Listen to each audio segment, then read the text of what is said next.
Durant cette crise sanitaire du Covid-19, nous ne sommes pas juste en suspens, comme si le temps s'était arrêté.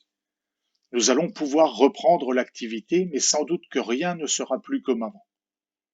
Pilotage et compagnie se propose de vous aider à gérer cette adaptation. Quelle est la situation?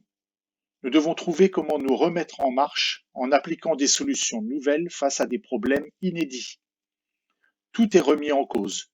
La perception des risques, la rigueur nécessaire, les effectifs disponibles, les implantations, les interactions, la logistique, le financier, autant de contraintes et autant d'opportunités de progrès.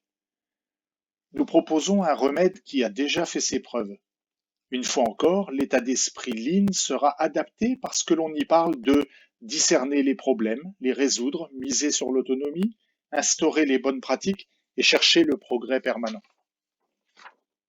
Une fois encore, le même discours, trouver comment faire autrement pour que demain soit meilleur que ne l'était aujourd'hui.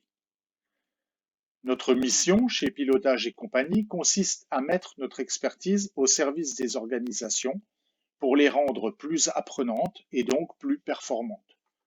Nous avons mis sur pied une action qui vise à sécuriser les personnes et la pérennité des organisations.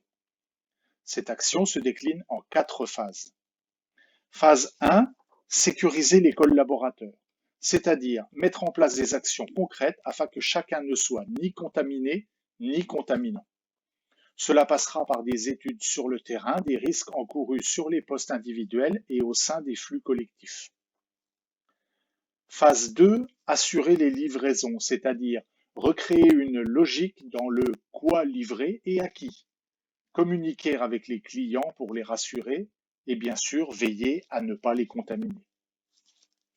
Phase 3, faciliter le redémarrage, c'est-à-dire repenser l'organisation afin qu'elle puisse fonctionner bien que toutes ses composantes soient ébranlées.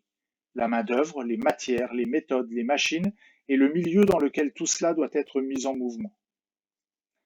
Enfin, phase 4, capitaliser, c'est-à-dire faire en sorte que le faisceau de contraintes subies impacte positivement les compétences et la culture de l'entreprise. Cela passera par la formalisation des règles, par les routines d'audit de terrain, par la prise en compte des observations faites sur le terrain, par la prise en compte des suggestions faites par le terrain. En pratique, concrètement, nous pensons qu'il faut mettre en place une cellule de crise qui va coordonner la mutation nécessaire de manière directive, car le contexte est fortement contraint. Nous pensons qu'il faut le faire pendant le confinement afin de préparer la reprise tout en exposant le moins de monde possible. Nous avons conçu une méthodologie adaptable à la taille et aux besoins des entreprises.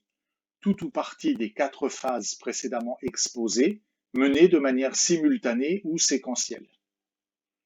Nous avons travaillé pour vous en amont et nous vous proposons des affichages prêts à être apposés, des bonnes pratiques rédigées prêtes à être mises en œuvre, notre plateforme numérique Digitaline pour la gestion des standards et des audits de terrain. Enfin, nous avons noué des partenariats avec des agenceurs afin de vous proposer des mises en place rapides et de solutions déjà existantes. N'attendez pas, nous avons l'expérience d'une société de l'aéronautique de 1000 personnes où il a fallu 7 jours de travail à une cellule de crise de 8 personnes pour redémarrer seulement une centaine de postes de travail.